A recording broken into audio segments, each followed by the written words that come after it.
Welcome to Comics League. I am Jared, and today we are discussing one of the most gorgeous looking indie books I have ever read. Actually, we're rediscussing it because we're talking about Fathom again. Now, why did I want to talk about Fathom again? Because I picked up this recent issue, this not recent issue, but I picked up this issue recently. This is Fathom. Can't find the number on this, but this is well, anyway, so in this Fathom issue, it gives a basic, like, I guess, origin story for Aspen, the main character of the book. Now, origin on Fathom. So, Michael Turner was one of the top artists at Top Cow, which was a division, well, sort of an indie. So, under Image, the comic book company that was founded by Jim Lee, Tom McFarlane, Mark Silvestri, and the others, they each own their own separate comic book company. And Mark Silvestri held Top Cow, and one of Top Cow's best artists was Michael Turner. And any of you DC fans know him from like Superman, Batman, Apocalypse. Put the banner on here. He basically Superman, Batman, Apocalypse, but the actual issue was Superman, Batman. I think it's called Supergirl, which reintroduced the post-crisis Supergirl. He also did a variant cover for Civil War, and primarily he's known for the indie books, and his own property is called Fathom, which is this girl that can, like, that's sort of like Mara in that she like essentially she can turn into water, so she can like escape from things, she can use water attacks and stuff, so it's really cool. Now this issue gives an interesting little origin story for her that I wanted to make sure I visited for you guys for Indie Wednesday. Now, again, the comic camera is kind of having issues again, so I'm going to try and get that fixed before next week, so I can actually give you guys a good comic. So the story starts off. We have this news article that's coming out about tensions between the U.S. and Japan, and the fact that there's this big blue ball of light. It's this is shining over Earth, and the U.S. thinks it's a Japanese like military like project that could possibly like take out all U.S. capabilities. So obviously the U.S. and Japan aren't really allies that much anymore. Cut to it, it's actually the work of the villain Killian, who is linked to Aspen's origin story later in the story. But it turns out, so what this allows, the purpose of this orb is that it fires three beams that converge on one location, and then what it does is it's essentially like parting the Red Sea, except it like creates like it creates like dry land in one spot in the ocean, which actually is a really cool idea. So then we have Aspen. She's watching a friend of hers die, unfortunately, but then she's her good friend, which I believe his name is. I'm trying to remember. Well, anyway, one of her friends decides to tell her, okay, so I'm going to tell you who you basically are. So when you were 11, okay, back up. Aspen doesn't have any memory of her childhood, which again is really interesting way to take the story. So then we discovered that her parents were like leaders of their people. I'm going to call them the Atlanteans because it's just easier, but I don't think they're called Atlanteans. I don't think it's even related to Atlantis. But for the purpose of this episode, I'm just going to call them Atlantis. It makes sense. It's easier for you guys to understand. So so her and her brother's parents were like leaders in Atlantis. They were great commanders or something like that. And then what happens is Killian himself assassinates them and takes over the area. Then Fathom, in a time of stress, manifests her powers to like blast water. Now this should not happen because it's like the X-Men, their powers only manifest when they're going through puberty. But to quote the narrator, it's probably she was under stress that resulted in her being able to manifest her powers. At the same time, the beam launches. In other words, the beam it does its job and creates dry land on the water. And we got these really cool destruction shots that I'm going to hold up to the camera right here. Look at that. Again, I love the way Michael Turner draws water. It's probably why Fathom was always a passion project of his. R.I.P., brother. You can even see an aircraft carrier being like carried away by the giant wave created. Now, next, what happens is, just check out this email. Next, Aspen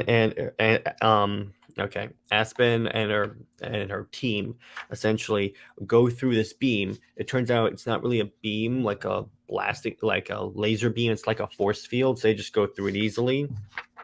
It like disintegrates water. So when they're going through, like Aspen and her friend have like issues, like it starts to hurt them, but it's just temporarily because they're made of water. They land at this facility, and it turns out I'm going to actually like read this out loud because it's actually very cool dialogue. So it's called Shanarne. It holds a special value to our people, both historically and strategically. If you believe our sacred texts, analogous with your people's Bible, it's the place where our people originally descended below the first crust. You don't want to get into that discussion, maybe besides this. Okay. And then Shana's strategic value lies in the fact that the first crust is in fact very thin here. Killian built that blue ball up there to blast a hole right through it, and we're here to stop him. So basically his plan is to get to this holy city, kind of like High Charity. And this is Killian in his dope armor. So that's Fathom. That's basically Fathom Aspen's origin explained. She was like essentially like a princess, kind of like Wonder Woman, and essentially what happens is her parents are assassinated. She and her brother are hunted and blasted, and then she wakes up with no memory of who she is. So actually, it's a very interesting plot to put someone through. It kind of takes the whole Aquaman kind of rule over Atlantis. It takes that whole Aquaman concept and turns it on its head. Because I remember I was watching a documentary on Michael Turner, and he said that one of the things he wanted to do was differentiate Aspen from Aquaman, because when you see a superhero underwater, what's the first thing you're going to think of? But I think she's more like Mara in a way, but that's just me. So anyway, obviously the art's fantastic. I love the way Michael Turner draws waves. Probably because he spent a lot of time surfing and like on the water, so he got lots of like personal reference. So I think that aided in him being able to like accurately portray water and beautifully portray water. And obviously, Michael Turner is a boss at drawing women and basically just drawing people in general. I love his figures, and I like basically the conspiracy that one of the generals is actually in league with Killian. And let's see, let me see other things I love. I love the art here where you see like the glowing jellyfish, and they seem to like give off light. That's actually really cool. I like that's one of the things I love about Michael Turner's art. His pictures always seem to give off their own light if it's like a glowing object like these jellyfish, or like Superman's heat vision, Wonder Woman's lasso. They always, so it's kind of animated in that way. Then once again, this is just unbelievable. The way he draws the beam cutting through the water, the way he draws all the destruction of like the big swell coming over. It's truly, truly amazing. I love this stuff so much. Michael Turner is up there as like, I would say in my top 3 DC artists, behind like top 5, because obviously my number 1 is Jim Lee, number 2 is Fabok, number 3 is Van Sciver, number 4 is Turner, and number 5 would have to be Ivan Reyes. Love that dude's work. But anyway, it's why I think Turner's art is so iconic, and why even though he's not with us anymore, his legacy lives on in the fact that he's drawn some of the most amazingly beautiful books in comics I would read. I would wager, at least. So that's Fathom. Next week I'll be covering Witchblade, another property owned by Top Cow, and I'm going to basically go through that. I can talk about lots of different Image books. If you guys have any Image books that you want to drop in there, I will cover any other indie books whatsoever, because I'm going to cover Invincible at some point. I'm probably going to wait until we get more news on the TV show, like season 2, just that way I can get like more search engine optimization for that. But as it applies to Top Cow and like Image books, have at it. have at it. Let me know what books you want to see, and they will appear on the show. And let me know also what different indie comic book creators you would like to see on the show, and I would love to interview them. I had Nick on to talk about Turn Samurai, which was, again, one of the coolest like books I have ever read.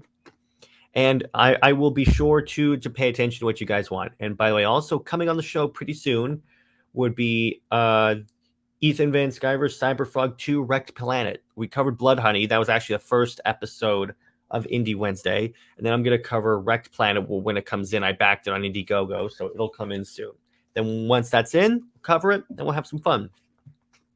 So, hope you guys enjoyed this episode. What you have to look forward to in terms of live streams is this Saturday, we're talking about Batman versus Superman, Dawn of Justice. Kind of like how we did last night or Sunday, we did Man of Steel. We're just going to talk about Batman versus Superman. Now, I know it's not Sunday when we're covering it, but that's just because I have some very special guests coming in. They can only come in Saturday. So I was like, okay, I'll move it for this once. So we're going to cover that. In terms of Under Two Capes, I'm thinking of covering... I'm still thinking about what topic I want to cover because there's so much that happened. I could talk about Ezra Miller, but I kind of want to take a break from that. But I'm thinking I have a couple of topics in mind, which actually I have a list, by the way, of a topic that I wanted to cover that I'm going to probably do in terms of, let me pull that list. I'm most likely I'm going to cover is single issues versus trades. Which is better? Now, a single issue is this. A trade paperback is like this. A single issue is one book, and a trade paperback is a collection of books. So essentially, I'm gonna wade my way into that debate of comic book fandom. Which you prefer, trade or single issue, or if you like both? Like I started on single issues. On trades, and I still collect trades, but I also primarily do single issues because that's what I feel like is the most fun. Because it's like I go to my LCS, I wade through the dollar bin, and that's how I got this, and like a lot of the books I've covered so far on Indie Wednesday. So on that note, hope you guys enjoyed this episode of Indie Wednesday, and stay heroic, everyone.